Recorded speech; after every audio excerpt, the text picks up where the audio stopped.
Fala galera do oitavo, vamos para a nossa videoaula de hoje, tá? E hoje falaremos sobre o capítulo 8, ou melhor, continuaremos o capítulo 8. Na nossa última videoaula, antes das provas, é claro, nós trabalhamos sobre o conteúdo do capítulo. E hoje vamos fazer a correção de todos os exercícios do capítulo 8, tá? Os exercícios discursivos, de escrever, tá bom?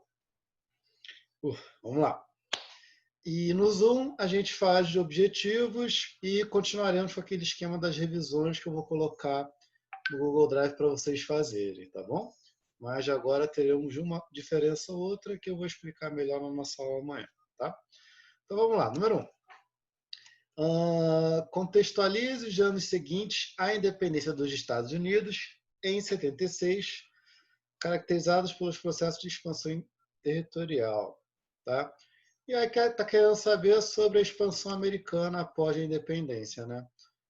A gente tem que lembrar que os Estados Unidos tinha aquela divisão norte e divisão sul, né?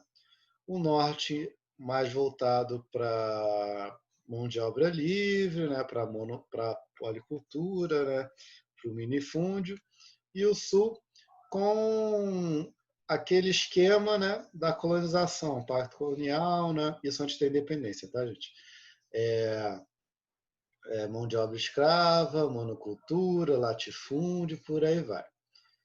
Uma vez com a independência, esse território, ele unido, né, como os Estados Unidos da América, e eles precisam expandir, né, precisam crescer para poderem se desenvolver enquanto país. Então, o Norte vai buscar a expansão para poder colocar em prática o que ele já havia fazendo nas colônias do Norte. E o Sul a mesma coisa, tá bom? Agora, essa expansão americana ela vai ser carregada de uma ideologia que é desenvolvida pelos Estados Unidos naquele momento, que é a teoria do destino manifesto, em que esses americanos vão entender que eles possuírem uma missão divina de expandir o território, né, de levar a civilidade, né, levar a civilização aos indígenas que habitavam o resto da América do Norte, né? Ou seja, eles já eram um povo marcado por Deus para crescer e evoluir. Então, essa expansão territorial ela era altamente necessária, tá bom? Número 2. A gente vai falar mais sobre isso ao longo das questões, tá? Número 2. Sobre as formas de você anexar o território nessa expansão, né? Tivemos 4 formas que eu falei para vocês na videoaula. Temos a compra de regiões, as relações diplomáticas, os conflitos armados e a expulsão dos indígenas. Muitas aí que estão interrelacionadas, né? Uma maneira de você aumentar o território é comprando esse território de alguém. Então, no caso americano, eles vão comprar o território dos franceses, a Louisiana, né, por exemplo. Temos outros territórios também. É porque de cabeça assim, gente, eu não lembro. Não tem como a gente lembrar de tudo na hora, né? Deixa eu colocar aqui no outro computador os nossos resumos para eu poder me lembrar, tá? Rapidinho. Espera aí. Espera aí. Cadê? Ai, meu Deus, gente. Aqui. Então, vamos lá. Nós tivemos, né, pela compra, a Flórida, a Louisiana e o Alasca, né? A Louisiana comprada da França, a Flórida eu não lembro agora, e o Alasca da Rússia. Acho que se eu não me engano foi isso. Nas relações diplomáticas, né? Tivemos Oregon, que foi comprada dos ingleses, em que os ingleses vão ceder o território em trocas de relações comerciais com os americanos. Nós temos os confrontos armados, que no caso serão contra os territórios que eram no México, né? O Texas, sobretudo, que aí eles ganham um conflito, eles incorporam o Texas, a Califórnia e levam outros de brinde aí, né? de acordo com o tratado que o livro coloca para a gente, o Tratado Guadalupe Hidalgo, em 1845, tá? Entre os outros territórios, né, como Utah, Nevada, Novo México, né? Já falamos sobre esses. E temos também através da expulsão de indígenas, em que os índios que habitavam as regiões, eles já acabam entrando em conflito, né? Acabam entrando em conflito não, eles são levados já ao conflito, né? Porque senão eles iam morrer, contra os americanos, que esses americanos estão ocupando as suas terras, né? Então acontece um massacre indígena muito forte, né? Verdadeiro genocídio. Basicamente, então, a gente pode colocar de duas maneiras, de forma pacífica e de forma violenta, né? De forma pacífica, através da compra e diplomacia, e de forma violenta, através de confrontos e massacre dos indígenas. Tá bom? Vamos continuar. Número 3. Para justificar esse movimento, foi criada uma teoria chamada de destino manifesto. Defina. Falando sobre essa teoria no número 1, né? Então, novamente, é uma teoria na qual o povo dos Estados Unidos acreditaria, né? Acreditava que haviam sido escolhidos por Deus, tá? Para que eles dominarem as regiões e aumentassem o seu território, né? Tanto que eles vão utilizar dessa teoria para a expansão americana e ela vai ser muito presente na mentalidade americana após a expansão, tá bom? Seja para o imperialismo americano, que a gente vai falar melhor que é isso mais no fim do ano, tá? Seja até mesmo nos momentos de guerra mundial, no século XX, tá bom? E ela é bem presente até hoje, Estados Unidos como portador da liberdade, a terra da liberdade, né? A gente vai falar muito disso ano que vem no nome. Vamos lá, número 4. A partir da expansão, se fortaleceram economicamente, com muito esse crescimento econômico, no norte e no sul. Tá? O norte é aquela pegada industrial, né? Mão de obra livre, assalariada, né? Desenvolvimento industrial, né? Tudo isso vai se desenvolvendo a partir da independência e muito com a expansão.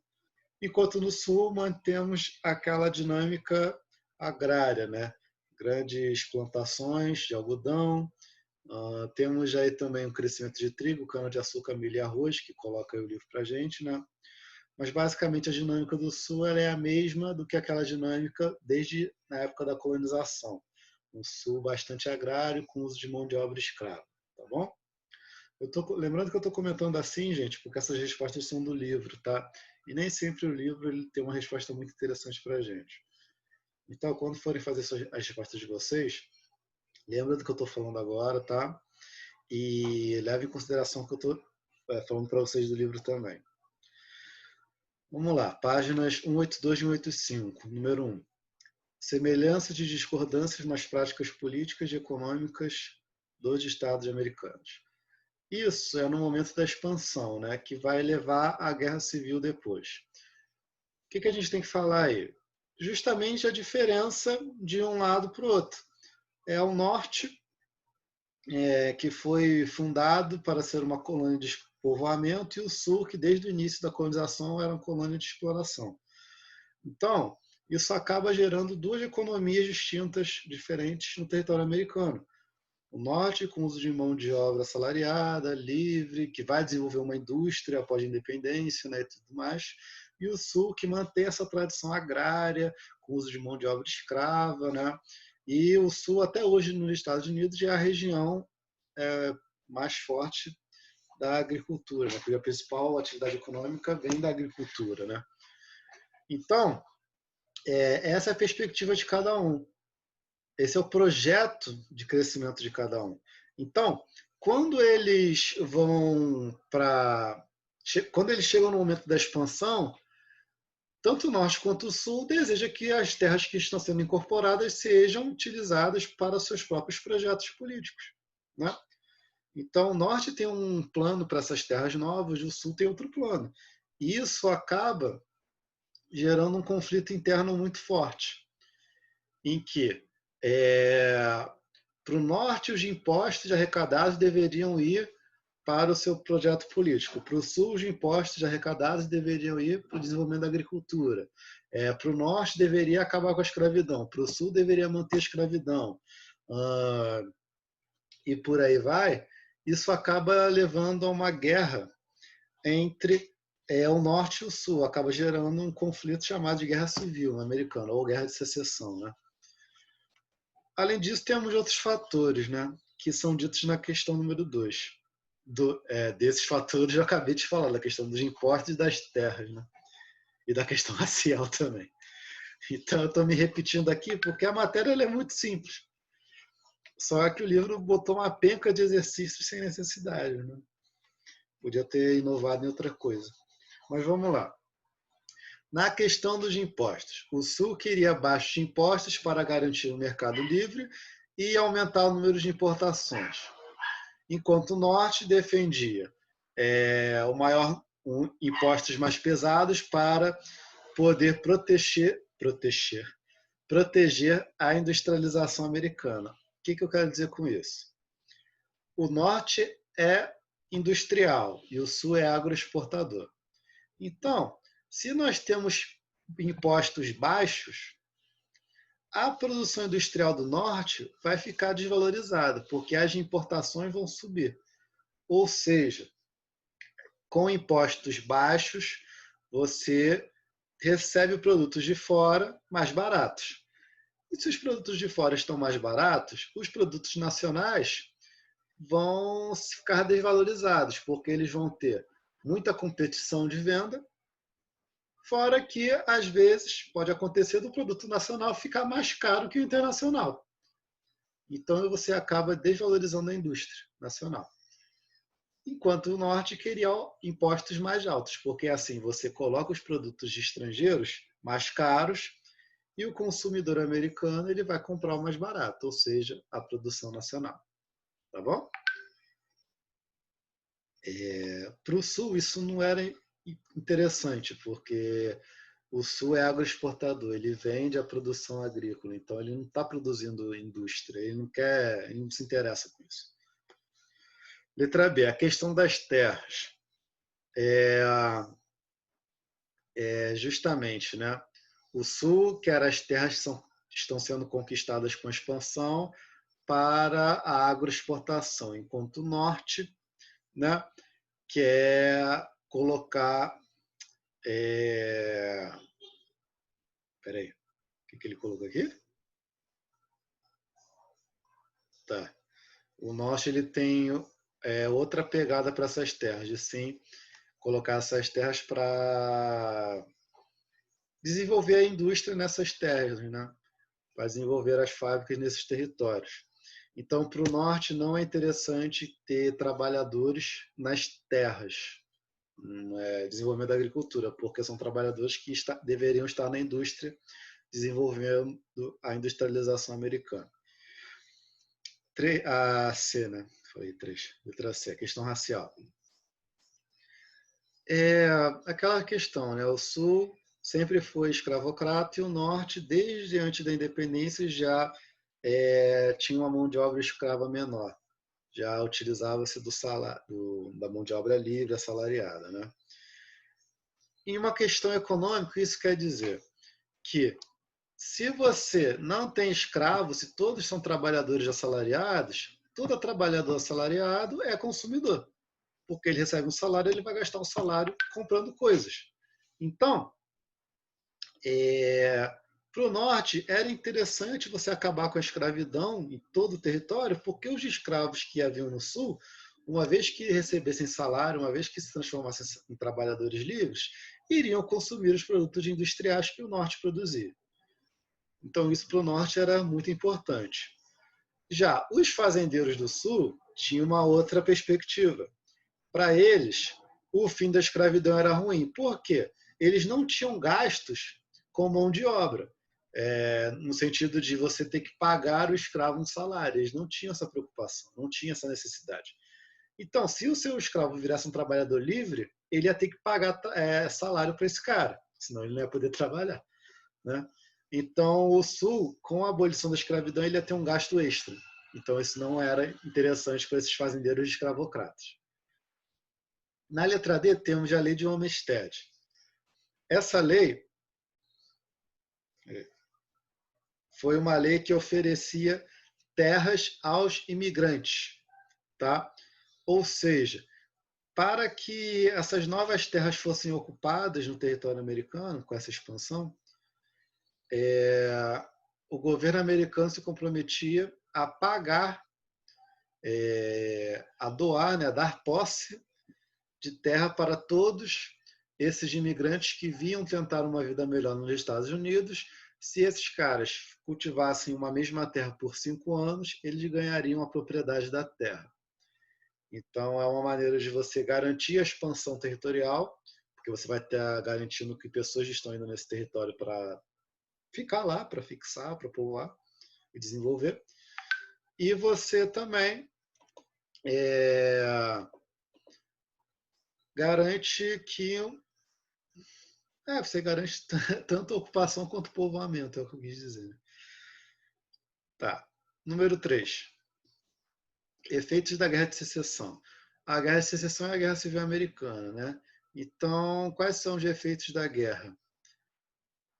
A gente tem que entender que, com o início da guerra, os Estados Unidos se dividiram entre Norte e Sul, entre os estados da União, que são os estados do Norte, e os estados confederados, que eram os estados do Sul. E com essa desunião, isso era complicado para eles conseguirem o seu desenvolvimento enquanto uma nação só, né? Vivendo uma guerra civil. Então, quais serão os efeitos dessa guerra? O Sul ele perde a guerra, então o Norte ganha e unifica todo o território com o projeto político do Norte de abolir a escravidão, de incentivar a indústria e por aí vai. E isso acaba acaba intensificando o racismo que já existia na região sul e é sentido até hoje lá, tá? Então, efeitos que a gente pode falar, consequências, né? Nós temos já a abolição da escravidão, nós temos já a imposição do projeto político do Norte sobre todo o país, né? Nós temos a criação das leis de Jim Crow, que eu coloquei para vocês, né? Temos o surgimento da Ku Klux Klan. Essas leis foram as leis que segregavam a sociedade americana em negros e brancos na região sul. Temos o crescimento do racismo,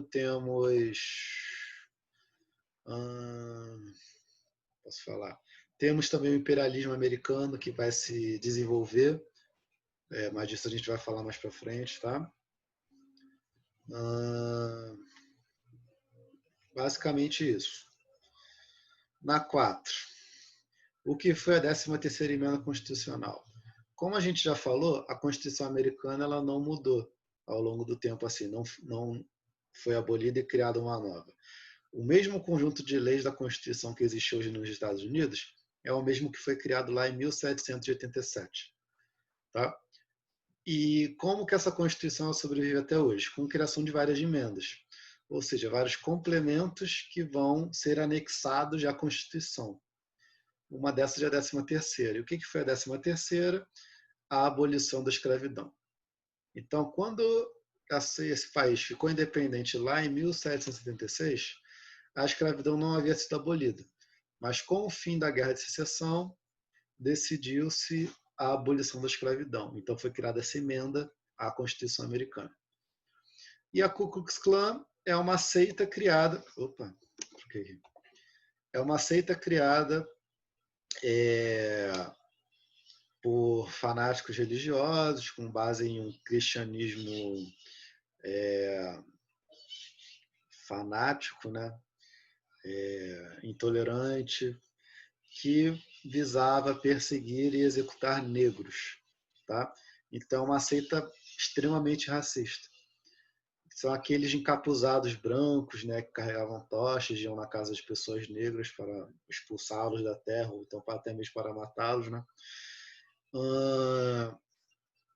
E é uma seita que, quando foi criada, não era ilegal. Mas ela, assim, Uma coisa é o que eles diziam que eles eram, outra coisa é o que eles praticavam, né? Então, por isso ela não foi ilegal no seu nascimento. Mas logo depois da sua criação, ela é colocada na ilegalidade e, infelizmente, essa é uma seita que existe até hoje. Tanto que nessas passeatas que a gente vê nos Estados Unidos, principalmente agora que tem rolado aquele movimento BLM, né, Black Lives Matter, nós vemos muitos membros da Ku Klux Klan em passeatas contrárias ao movimento BLM, né, contrárias à defesa dos negros e por aí vai. Então esses membros já reaparecem, né? Vejo outras juntos de neonazistas, de outros preconceituosos e por aí vai. Número 5. O que foi a emenda Platt? Essa emenda Platt, eu cheguei a falar aqui, falei no resumo. A emenda Platt é uma emenda criada em 1901 que dava permissão dos Estados Unidos de ocupar Cuba. Tá? Então, criada em 1901, os Estados Unidos vão ocupar a ilha de Cuba, vão administrar a ilha, que já era independente, é claro, vão administrar a ilha até 1959, que é quando vai acontecer a Revolução Cubana, e os cubanos vão se revoltar contra essa exploração que eles sofreram pelos americanos. Essa revolução a gente vai falar no que vem, no 9º ano. Tá? Sobre a doutrina Monroe. Agora sim a gente vai falar sobre imperialismo. O que é imperialismo? Imperialismo é um... Como é que eu posso dizer? Não é uma ideia. Peraí. O imperialismo é meio que um sistema de exploração. É um sistema de dominação de um Estado, de uma nação sobre outra. Essa dominação ela pode ser direta ou indireta. Tá? Direta, a gente tinha o caso do pacto colonial entre europeus e colônias americanas. Indireta, o que seria imperialismo indireto? Né? Seria a dominação cultural, a dominação pela religião e por aí vai. Tá? Então, o que é a doutrina Monroe? É a política imperialista americana, né, durante o século XIX e é presente no imaginário americano, né, até hoje, se a gente parar para pensar, em que os americanos, os norte-americanos, os estadunidenses, né, quando eu falo americanos, eu me refiro a eles, tá, gente? Eles, naquele momento, no caso, do século XIX, a doutrina Monroe, ela estava preocupada, né, em bloquear a influência europeia na América. Tá? Por que isso? Como a gente vai ver no próximo capítulo. Próximo não, né? A gente vai voltar no 6. Nós teremos a independência da América Espanhola. Então, várias colônias espanholas na América vão ficando independentes ao longo do século XIX. E uma vez que uma colônia fica independente, os Estados Unidos iam lá reconhecer a independência e se aliar a essas colônias independentes para impedir que os europeus continuassem tendo influência na América.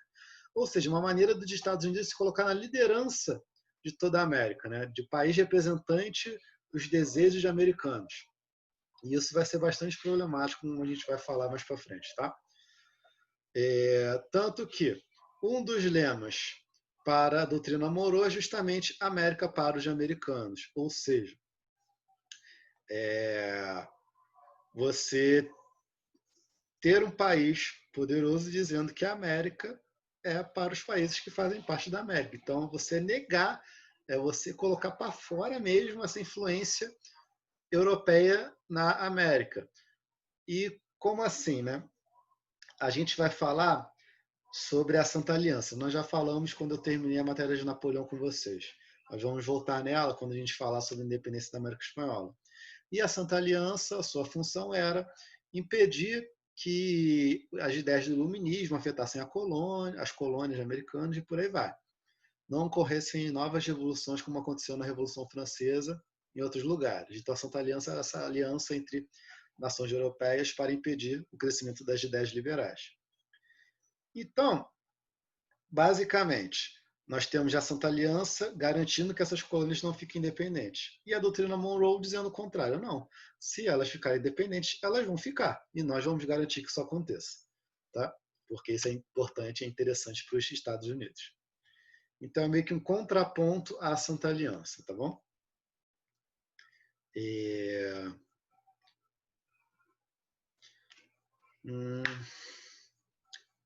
Suas palavras de influência da crença religiosa para o expansionismo estadunidense.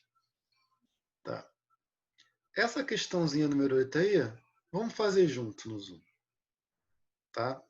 Vamos fazer junto. Melhor. Tá bom? E vamos ficar por aqui, que já está muito grande essa aula, tá?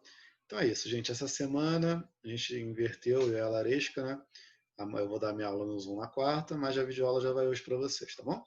Basicamente é isso, galera. Ficamos por aqui. Tchau, tchau.